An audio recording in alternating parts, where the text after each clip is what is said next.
What's going on, everybody? It's your boy Bryce with The Real Squad. And it's your boy Al here with The Real Squad. And today we have the Super Mario Brothers movie. Yes, sir. This is pretty much on everybody's list as far as anticipation. It looks pretty nostalgic, should I say. But it had a lot of controversy going in because of these voices and stuff, and these superstars playing these characters. But It's Chris Pratt character. Right. He's not really doing the Mario voice, but we'll get into that. But this is directed by Aaron Harvath, I believe his last name is, and Michael Jelenic. And they are known for directing and producing Teen Titans Go and a lot of Legos and animated DC properties. So if you look these guys up, that's pretty much all it says. A lot of Teen Titans Go, and not the regular Teen Titans Go. And if you're a fan of Teen Titans Go, you know how funny that can get and how crazy that can get. Yeah. So not knowing that going in, but you have starring Chris Pratt as Mario, of course. Seth Rogen as Donkey Kong. Got Anna Taylor-Joy as Princess Peach. Charlie Day as Luigi. Keegan Michael Key as Toad. Jack Black as Bowser. Come on, man. So Star-studded. Man. So this is gonna be we're not gonna spoil it. We might do spoilers at the end of some things that we kind of liked or we didn't like. We'll let you know, but we'll try to keep it light. But and this is not gonna be an entirely breakdown of the movie. We're gonna just let you know how we felt about it in general. Yes, sir. But going into this, I noticed that it had one similarity with the OG movie from back in the day. Oh my gosh. So, King Cooper. Yeah. I like how the way they get to the Mushroom Kingdom and stuff, how Mario and Luigi get there. It kind of ties into the live action movie on how they got to where they were at. And I thought that was like, I wonder if that was on purpose, you know what I'm saying?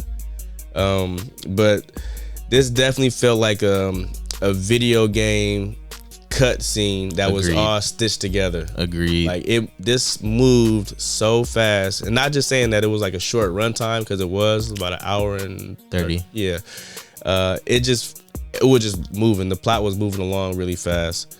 The movie had a lot of style. If you can get style points for this, it will have a lot of points, because it was just styling on everything as far as like Easter eggs and things that fans can look to and remember from the video game. It was just a bunch, like the sound effects. On point. Oh my god. Yeah. Same, man. Like I had a lot of fun with this movie. Usually, like I would have seen it in 4DX if I could have. I couldn't though. I seen it in regular 2D, and I still had a lot of fun with it. Okay. Like, you know what I'm saying? They had a bunch of scenes that was like he said, like just super nostalgic. Like it's callbacks to like the video games, and like he said, like the older movie that didn't really do too well. But it's like when you growing up as a kid, you just like it because it's Mario. Yep. And that's what this movie was, a lot of fun. That is a guilty pleasure, the original. I'm not gonna lie. I definitely still have a little bit of fun watching that. Yeah.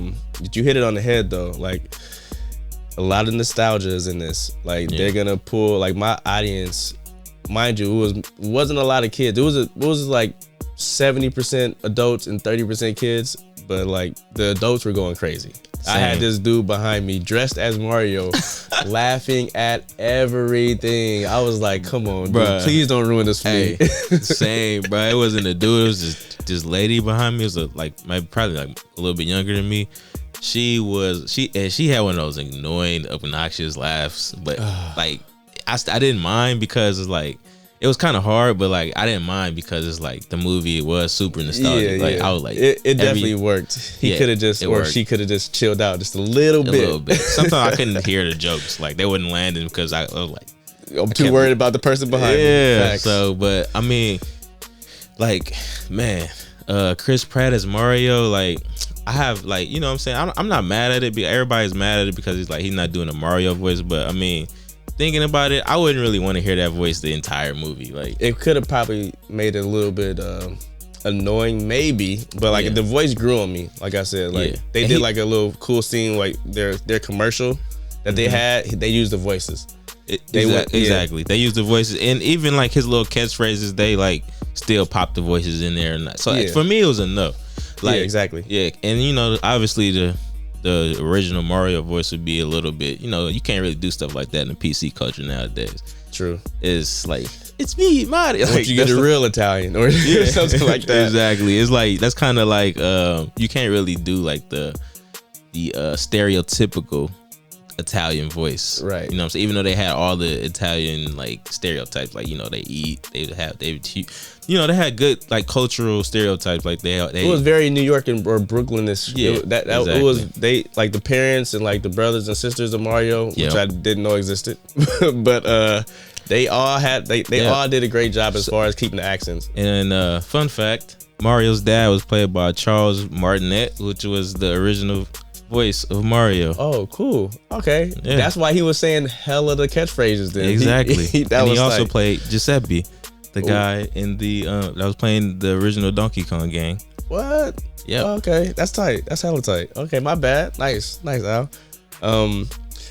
Again with the runtime, like this can be like a good and a bad thing, because you got through the movie fast, but it was some parts that I would have liked it to have a little bit more expansion on, or more explanation. Feel rush a little bit. Yeah, rushed. It was like maybe like the training montage when he was gonna say that, learning how to move through the city or move through the world and stuff like that, and hitting the question mark box. You feel me? Like the different items you can get. I felt like they could have explained a little bit more, but maybe they're saving it for part 2, because this is clearly going to be a part 2. This is going to make a lot of money, because like I said, it was packed, bro. It was packed at the theater. Yeah. But like I said, it could also be a bad thing though. Like I said, it moved so fast, you didn't really get a chance to grasp onto anything like a real substance. But I feel like they made up for it with the beautiful CGI. It was amazing. The animation looked really good, and the voice actors did a great job. They did. Jack Black as Bowser stole the show for me, Excellent. bro. He was ridiculously funny. And Seth Rogen as Donkey Kong, he didn't have a lot of time, but the time he was there, I liked him. Yeah, even Charlie Day as Luigi, like he didn't have a lot of screen time. He was like, you'll see in the movie, but he didn't have a lot of screen time to do his thing. But what he did have, he made it work. Yeah, even at the towards the end, he got me in the feels. I was like, damn, I didn't think that was gonna happen, because like I said, he wasn't. We didn't see him as much as we probably wanted to, but at the end, he did something that was pretty turned up. Yeah, you could tell they kind of saving him for the sequel, or because he got his own games too. So okay, yeah, that makes sense. But it'll be more of a team up. The next one. My favorite character actually was Toad, and I didn't know that this was Keegan Michael Key, because I think they did some type of alteration to it, like to make him sound more of a animated cartoon or something like that. More like a Toad. Dude, this man, everything he was doing, everything Toad did was hilarious to me, dude. Yeah. It was so funny. I'm like, this is definitely my favorite character. Yeah, he had a lot of funny scenes with crazy. Toad. My favorite character, I liked Bowser a lot. Mm-hmm. Just Jack, he was killing it, bro. I found myself laughing a lot at what like the Bowser like scenes, because like he was singing and stuff. Yeah, he was doing a bunch of crazy shit. Yeah, Jack Black has like a really extensive like musical background too, so like it worked with him. Like what I'm saying, he wasn't like holding his voice back. You could tell he was really projecting. Yeah, and I feel like out of all the characters, and not including Toad because he had some type of alteration for sure, but I feel like Jack Black did the best job at doing Bowser. Like I really wasn't. I just had to know that was Jack Black. If I didn't know that was Jack Black, they showed us the movie, I wouldn't have known. I'd have been like, whoever this is an incredible voice actor. Right. Like they killing it right now. He sounds like how Bowser would sound. Exactly. What did you feel about Anya Taylor-Joy as Princess Peach? This is gonna be a tough one, or like more so controversial, because she was one of the characters that got changed up the most, because usually she's the one getting kidnapped in the games. Yeah. So she's pretty much helpless all the time. Okay. And she's only really cool like in maybe Mario Kart, you know what I'm saying? Yeah. She can, people pick her because, Peach, whatever. Right. But I think it worked for me. Like, cause since she's from that world, the way they explain it, without going into spoilers, she's from there, you know what I'm saying? So it makes sense that she will be able to do the things she does and be good at the things that she does. And it wasn't like overbearing. Like you can tell she's still like Mario, you know what I'm saying? It wasn't like she was dogging my man's out, you feel me? Yeah. So as long as she wasn't like shitting on him or whatever, shitting on anybody, I like that. They definitely went with a more modern like rendition of Princess Peach, whereas like he said, she's usually in the games, she's usually the one that Mario saves him from Bowser's castle or whatever. And this one, she was more so like almost like Mario really was like the sidekick, if a little bit, like, you know what I'm saying? She was really the one who everybody expected to kind of save the day. And Luigi kind of played the damsel in distress role, if you will. For sure. That it seemed like they got swapped out, but I know I'm not being like a Super Mario head, I went with my kids and they brought some of their friends and we're talking in the car and they're like, yeah, no, Luigi is always scary. He has a game about being scared. Like I forgot. I'm like, oh, okay. You know what I'm saying? Well, I guess I can let that slide a little because he was terrified. You know? He was terrified at everything. You know what I'm saying? Yeah, no, they definitely right. Luigi definitely there's definitely video games where Mario is trying to save Luigi. Okay. So it wasn't all like, you know what I'm saying? They just went in a different direction. All right, that's cool. Well, I guess we probably, you know what? Maybe we could, depending on how this goes, we might just come back and do a spoiler talk because I actually want to see how good this movie does. I want to see if Super Mario Brothers could hit the billion. I wonder because like how thick it was at my theater, it was insane. Yeah, like I went to see really late and it was surprisingly a lot of people, like, and people were dressed up and stuff. So like this, like I said, like they did their thing as far as fan service. I feel like definitely, and I believe a lot of people were pleased, and there's gonna be people like me and you that will probably have the majority of issues with it. You know, as far as like the runtime and maybe wanting to see a little bit more character development or maybe explore the world just a little bit more because it literally went from boom, boom, boom, boom, like I think mostly, like he said, like adults will find problems with it, but like the kids will have a great time. Oh my God, I already can see multiple viewings of this going back to back. Yeah, this is like one of them. Like if you go with your family, they gonna have a great time. If you want to just see like, you know, go out on a Saturday or a Sunday and just chill with the family and just go see a good movie, definitely. Yeah, for sure. And I wanted to go see Air today and just as crowded. I'm like, damn, and it's in the middle of the day, 1:00. I'm like, shit, man. And they were selling these popcorn boxes or whatever, and these sold out immediately. You know what I'm saying? You know, this is the cheap one, so they they could have made a lot of these, and they sold out so fast. I had to bring some of the Mario decor out for you guys. They had the mushrooms in them? No, I wish they did. I had to bring my own mushrooms. Truffle popcorn?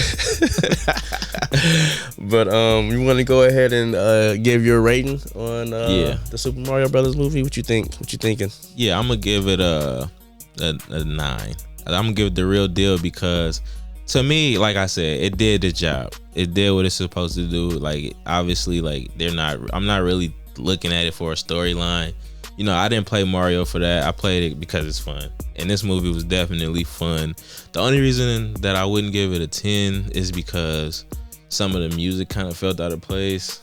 Oh, okay. Like, they just kept bringing back like music that I just like, okay, like this is a good, they're good songs, but it's like they don't feel like it's not Mario music. You know what I'm saying? And a lot of the Mario music was played like as undertones. Like there would be like little silhouettes of it playing in the background or something like that. Like Luigi's phone.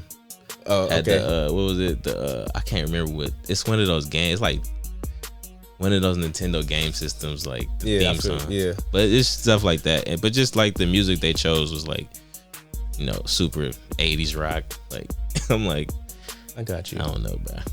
But yeah, real deal, 9. All right. I think I might have to do real dope movie with a strong 7. I'm gonna go with the real dope movie. I respect that. Like I said, I definitely enjoyed myself there, but I did leave wanting more, which is, you know, is a good thing too, because, you know, they did a good job.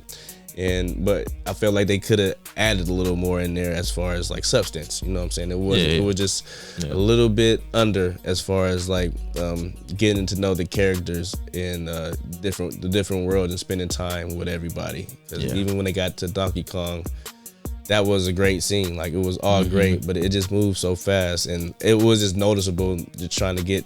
It was almost like in a rush to get to the end of the movie. It just felt like it was kind of rushed, and I don't know if that's because we living in that TikTok era. You know, kids' attention spans aren't as great, because this is definitely more geared towards the kids, but they have a lot of the nostalgia pickups for the adults. It's definitely geared towards the kids, but like, you know, they had things that you would only notice if you really played, like, from back in the day too. Back in the day, Mario, like. They had a bunch of Jumpman references, which was the name of the game when it first came out. Mario was Jumpman, and he was fighting against Donkey Kong or whatever. Yeah. So it's just small things like that I'm pretty sure the kids wouldn't know or pick up on. But, Giuseppe was the original Jumpman. Yeah, facts. So I think that was the original Mario name. Giuseppe. Was it? Oh, okay. I think so. Yeah. Or Jump, either one. Shit. No, I think the game was Jumpman, but I think his name was just. Oh, okay. Yeah. It makes sense. Something like that. Don't quote me on that. Well, that has been the Real Squad. That has been our thoughts on the Super Mario Brothers movie. If you are new here, please hit that thumbs up and that sub button. We are trying to hit that 1,000 before the year is up, man. Help us get there. Help us out, man. We really appreciate it. Yeah, and if you already subscribed to our channel, go ahead and hit that notification bell, man. Become part of the Noti Squad, man. You'll never miss a beat. Never miss it. And go ahead and follow us on those socials at Real Squad on TikTok and Instagram, and at Real Squad Collectibles on TikTok and Instagram, where you'll be up to date on all the cool toys we have going on here. I don't even like to call them toys. They're collectibles. Yeah. But you'll also be up to date on how we feel about movies when we're fresh out the theater, and what we're going to go see and what's coming up next. But like I said, man, we appreciate you guys. All you 201 subs out there, appreciate you for supporting us. And we're going to keep it pushing for you guys and keep on growing. And it's been real. Thanks for keeping it real. And it's been real. Peace.